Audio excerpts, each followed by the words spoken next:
Ikiwa Mungu alimsamehe Paulo aliyekuwa anaua watu wakati ule anaitwa Sauli, na Stefano anapigwa mawe mbele yake anakufa ikiwa nguo zake ziko miguuni mwake, yeye huyo amenituma amesema anaweza kuwasamehe, anaweza kuwarejea, anaweza kuwakumbatia, anaweza kufuta dhambi zenu, anaweza kuondoa makosa yenu. Rudi mama, rudi baba, piga magoti hapo ulipo sebuleni mwako, piga magoti hapo ulipo ofisini mwako, shuka kitandani, piga magoti, simamisha gari yako sasa, pata maombi haya.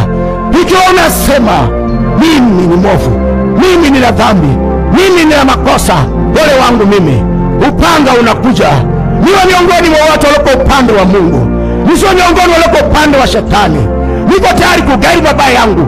Fuatiliza maombi haya na Mungu atakusamehe sasa hivi. Sema, Bwana Yesu, omba unisamehe, mimi ni mwenye dhambi, sistahili kuitwa mwana wako, naomba unisamehe dhambi zangu zote nilizozitenda, kwa kuwaza, kwa kunena na kwa matendo. Futa jina langu kwenye kitabu cha hukumu, liandike kwenye kitabu cha uzima.